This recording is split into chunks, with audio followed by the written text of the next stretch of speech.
अस्सलाम दोस्तों, इनसाइड में मौजूद फकर में खुश आमदीद। ऑफिशियल सीक्रेट एक्ट तरमीमी बिल और आर्मी एक्ट तरमीमी बिल दोनों मुबैना कवानीन जो है वो सुप्रीम कोर्ट पहुंच गए, यानी आने वाली धां पे पहुंच गए। वो सारा मामला जिसके लिए ये स्टेज सेट किया गया था जनाब, अब उस स्टेज के ऊपर कर्टन रेजिंग के अमल का आगाज हो रहा है और फिर पता चलेगा जनाब ए बिल्ली दे थैले जो बिल्ली जड़ी सी अब गई कि में सी ते थैले जो बिल्ली जड़ी है निकली कि में। ये अब हकीकी सूरत हाल हमारे सामने आने जा रही है क्योंकि जुल्फ़कार भुट्टा एडवोकेट जो हैं इन्होंने ये जो दोनों तरमीमी बिल हैं इनको सुप्रीम कोर्ट ऑफ पाकिस्तान में चैलेंज कर दिया है और अब इनके ऊपर जो है वो ज़बरदस्त किस्म की कानूनी लड़ाई लड़ने जा रही है। यानी इमरान खान साहब जो इन दोनों केसेस के अंदर मरकज़ी मुल्ज़म के तौर पर सामने आ रहे हैं और जिनके ऊपर इन दोनों केसेस के अंदर ख़ासतौर पर साइफर वाले मामले में ऑफिशियल सीक्रेट एक्ट के तहत गद्दारी का जो मुकदमा है वो कायम हो चुका है और उसके लिए खुसूसी अदालत भी तश्कील पा चुकी है। तो इमरान खान साहब को इस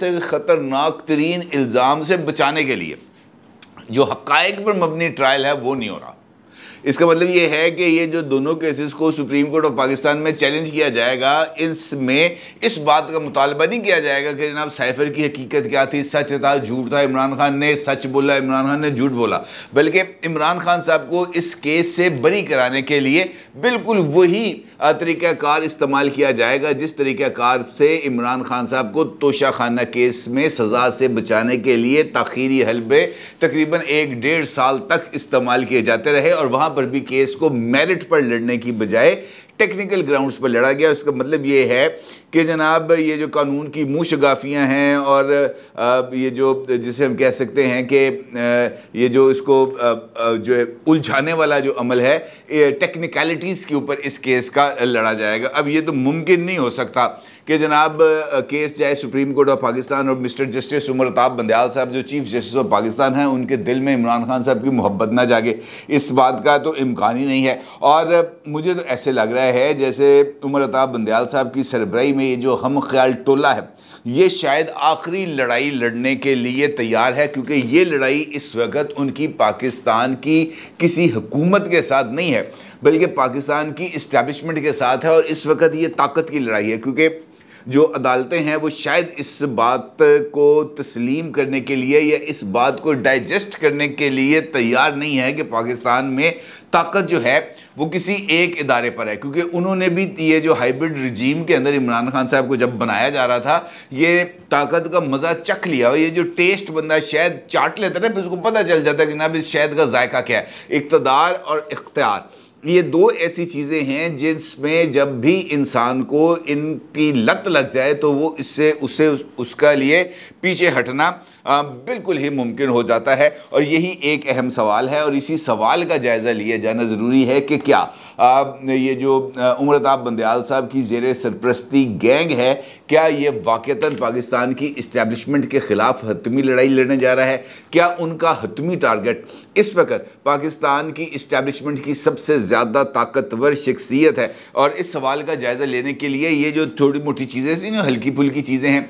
इसका जिक्र करना बहुत ज़्यादा ज़रूरी है, क्योंकि अगर हम गौर करें तो असल में इस कंट्रोवर्सी की इब्तदा कहाँ से हुई? इस कंट्रोवर्सी की इब्तदा हुई है आरिफ अलवी साहब के एक ट्वीट से, क्योंकि उससे पहले तो सब कुछ जो है ना रावी चैन ही चैन लिख रहा था कि बिल आए, बिल मंजूर हो गया, सदर साहब ने दस्तखत कर दिए, इमरान खान साहब के खिलाफ ट्रायल का आगाज़ हो गया, FIA ने FIR दर्ज कर ली, शाह महमूद कुरैशी को गिरफ्तार कर लिया, असद उमर को शामिल तफ्तीश कर लिया, मामला आगे बढ़ना शुरू हो जाते हैं। फिर साकिन पानियों में पत्थर आता है आरिफ अलवी साहब की तरफ से, ओहो पायन मैं तो नहीं था। भाई अगर आप नहीं थे तो कौन था? देखें ये तो मुमकिन नहीं है कि आरिफ अलवी साहब को इस बात का इल्म ही ना हो कि जनाब ये जो कवानीन के मुसवदे आते हैं उनके पास या ये जो बिल्स नेशनल असम्बली और सेनेट की तरफ से मंजूर होकर उनके पास आते हैं उनका क्या करना। ये तो मुमकिन नहीं है। उनको ये भी मुमकिन नहीं है कि आरिफ अलवी साहब को इस बात का अंदाज़ा ना हो कि जनाब ये जो बिल्स आते हैं इन बिल्स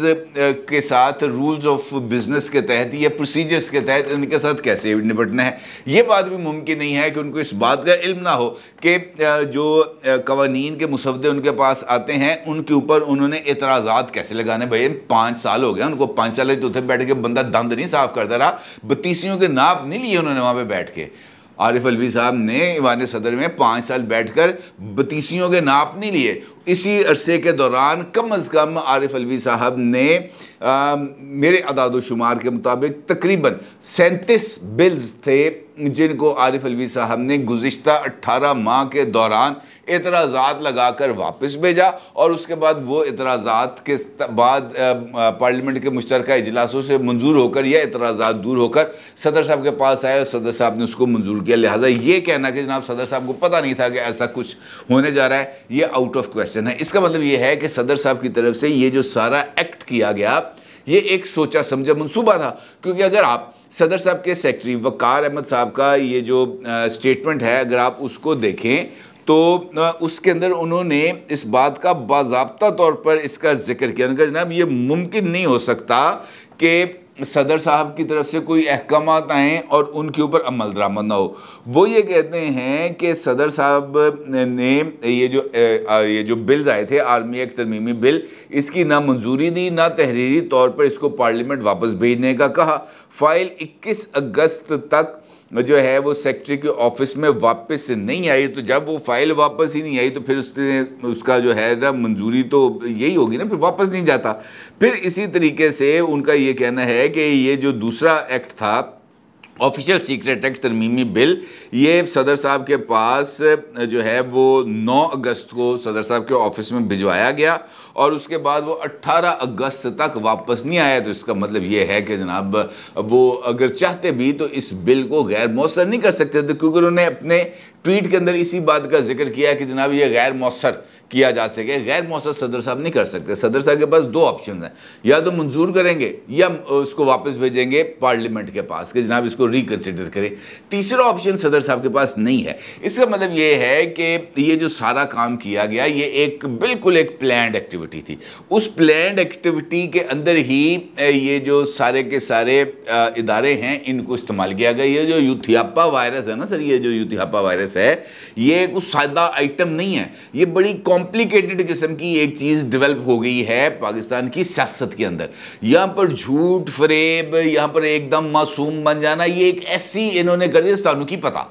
ये वाली जो आदत है ना, इमरान खान कहते हैं जब मेरे दौर के अंदर तो सारा कुछ जो है जनरल बाजवा करता रहा, मुझे क्या पता। जनरल बाजवा साहब नहीं करते रहे, जनरल फैज़ हमीद करता रहा, मुझे क्या पता। ये जनाब साकिब निसार करता रहा, मुझे क्या पता। ये जो है आरिफ अलवी साहब बिल तो भेजना सेक्रेटेरिएट की जिम्मेदारी थी, मुझे क्या पता। ये जो सारे अपने आप को बरी जुम्मा कराने का जो इन्होंने पकड़ लिया ना वो तीरा, ये सबसे ज़्यादा ख़तरनाक है। और इस हवाले से जो इतला है वो ये है कि ये जो आरिफ अलवी साहब हैं ये जिस वक्त इन्होंने ये ट्वीट करना था उससे एक रात पहले ये F10 के एक इस्लामाबाद का एक रिहायशी इलाका है F10 के अंदर एक घर में मेहमान थे और वहाँ पर PTI से ताल्लुक़ रखने वाले जो लोग थे वहाँ पर वो मौजूद थे। खाने की दावत थी और काफ़ी रात गए तक ये खाने की दावत वहाँ पर मौजूद रहे हैं। और बताया ये जा रहा है कि उस दावत के अंदर ही आरिफ अलवी साहब ने ये इस पूरे जो है ना ये जो उन्होंने स्टेज सजाया हुआ था उसको फाइनल शक्ल दी और उन्होंने कहा जनाब अब हमने इस ये जो बारूद का फीता है ना इसको आग लगाएंगे, सुबह ढूम करके आवाज़ आएगी, धमाका होगा और उसके बाद जनाब फड़लो पै जाएगी, हर एक जगह पर आकर एतराज़ आएगा और दुनिया के सामने पाकिस्तान का मजाक उड़ाएगा। ये खाने की दावत एक ऐसी शख्सियत की तरफ से दी गई थी जिसके नाम के आखिर में इनफैक्ट ये खबर जो है वो नुसरत जावेद साहब ने अपने एक टॉक शो के अंदर दिया, जो वो नहीं सलमान हैदर उसके साथ वो करते हैं, और उसमें नुसरत जावेद साहब ने इसी अल्फाज के अंदर उन्होंने इस खबर का जिक्र किया है कि जनाब वो जो शख्स हैं जो जिनकी दावत पर जनाब आरिफ अलवी साहब वहाँ पर मौजूद थे उनके नाम के आखिर में सन आता है, सन सूरज, यानी अब वो इजाजुल एहसन हो सकते हैं, वो एतजाज़ एहसन हो सकते हैं, सन आ गया ना आखिर में, वो नूरुल हसन हो सकते हैं, वो ऐसी कोई चीज़ जिनके आखिर में सन आए वो शख्सियत थी जिनके घर में आरिफ अलवी साहब मौजूद थे। ठीक है, और वहाँ पर ये सब कुछ तय किया गया। दूसरी जानिब अगर आप इसको बिल्कुल अपोजिट रुख में देखें तो मेरी नज़र के अंदर ये जो सारी की सारी कार्रवाई डाली गई है इसका बुनियादी मकसद ये जो हतमी तौर पर एक मामले को इस तरीके से उलझाना है कि उसका कोई सिरा ना है। एक जानिब ये चीज़ें चल रही हैं, दूसरी जानिब अब ये चूँकि मामला चला जाएगा सुप्रीम कोर्ट में और वहाँ पर टेक्निकलिटीज़ जो है वो उभरेंगी सामने और इसके ऊपर जो इतराज़ात हैं वो डेवलप होंगे, क्योंकि आरिफ अलवी साहब को इस बात का बखूबी अंदाज़ा था। देखें, उनको इस बात का अंदाज़ा था कि इस एक जगह पर आकर इबहाम मौजूद है और इस इबहाम से मुझे फ़ायदा उठाना है। दो ऑप्शन थे ना कि या तो दस्तखत करेंगे या वापस भेजेंगे, तीसरा ऑप्शन नहीं था। लेकिन तीसरा ऑप्शन उन्होंने अडॉप्ट कर लिया कि जनाब ना दस्तखत किए, ना मंजूर किया, ना उन्होंने उसको वापस भिजवाया। तो इनकी तरफ से इन्होंने ये समझा, ये जो हमारे ब्यूरोक्रेसी है या कि सदर साहब ने इसको मंजूर कर लिया, उन्होंने इसका गज़ट नोटिफिकेशन भी जारी कर दिया। इसका मतलब यह है कि उनको इस बात का अंदाज़ा था, क्योंकि सदर साहब ने अपनी ट्वीट के अंदर माजरत की है कि जनाब मैं माजरत चाहता हूँ उन तमाम लोगों से जो इस कानून की मंजूरी के बाद इससे मुतासर होंगे। यानी उसका पता, उनको इस बात का अंदाज़ा था कि जनाब अगर मैं इन बिल्स के ऊपर दस्तखत नहीं करूँगा तो ये डीम्ड अप्रूव होंगे, मेरा ख्याल है। और उसी डीम्ड अप्रूव के चक्कर के अंदर ये जो सारी की सारी कहानी है वो आगे डेवलप होती है। और इसी चक्कर के अंदर इसी एक नुक्ते को लेकर ये अदालती लड़ाई ने अब आगाज़ होना है। जो ये जुल्फ़िकार भुट्टो साहब केसेस लेके गए हैं ना जी सुप्रीम कोर्ट में, ये इसी मकसद के लिए गए हैं कि इस कहानी को ज़रा एक नया रंग दिया जाए। क्योंकि अब ये सुप्रीम कोर्ट के अंदर एक जानिब वक़ार अहमद साहब मौजूद होंगे, एक जानिब सदर साहब तो नहीं आएंगे, उनको तो इम्यूनिटी हासिल है। उनकी तरफ से जो भी स्टेटमेंट आ चुकी है, ये उनके ट्वीट हैं, या सदर साहब की तरफ से जो उनके लीगल काउंसिल है वो वहाँ पर मौजूद होंगे और वो सदर साहब को रिप्रेजेंट करेंगे। और असल सवाल ये नहीं होगा कि जनाब हुआ क्या है, असल सवाल ये होगा कि जनाब ये बिल कैसे मंजूर किए गए। क्योंकि अगर आपको याद हो, ये सब चीज़ें मुझे ऐसे लगता है कि ये एक प्लान्ड एक्टिविटी है। क्योंकि जिस वक्त ये आखिरी अय्याम चल रहा था ना, उस वक्त गवर्नमेंट की तरफ से भी अंधाधुंध कानून साजी हुई थी। मुख्तलिफ ट्वीट्स मुझे याद आ रहे हैं, मतलब सदीक जान टाइप करैक्टर्स जो है ना, मुख्तलिफ ट्वीट किए थे, 11 बंदे ईवान में मौजूद हैं, बिल मंजूर हो गया।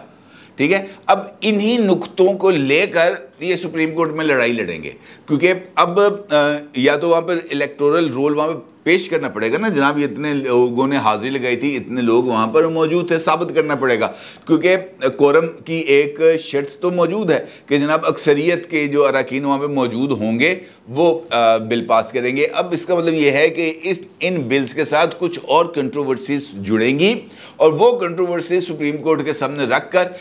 इसको एक्सप्लॉइट किया जाएगा और टेक्निकल बुनियादों के ऊपर इमरान खान साहब के लिए जो गुंजाइशें हैं वो हासिल करने की कोशिश की जाएंगी। क्योंकि मेरिट के ऊपर इमरान खान साहब के लिए इन केसेस से बचना नियर टू इम्पॉसिबल है। मैं इम्पॉसिबल का लफ्ज़ बराह रास्त भी इस्तेमाल कर सकता था, लेकिन फिर भी थोड़ी सी गुंजाइश रख के कह रहा हूँ कि नियर टू इम्पॉसिबल है कि अगर मेरिट्स के ऊपर इमरान खान साहब के वकला इन केसेस को लड़ेंगे तो इमरान खान साहब के बचने का कोई इम्कान नहीं है, ज़ीरो इम्कान है। लिहाजा वो तमाम के तमाम केसेस जो इमरान खान साहब के ख़िलाफ़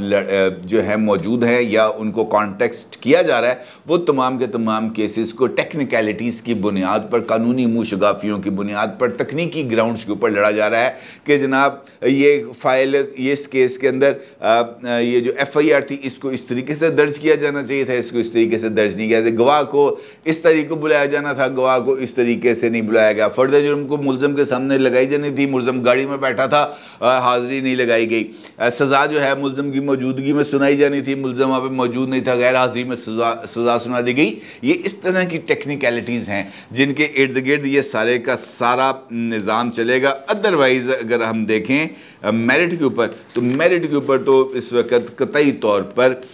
इमरान खान साहब के बचने का कोई इम्कान नहीं है, चाहे जो मर्ज़ी हो जाए। अपने राय का ज़रूर इज़हार कीजिएगा। आपका बहुत शुक्रिया। अल्लाह हाफ़िज़।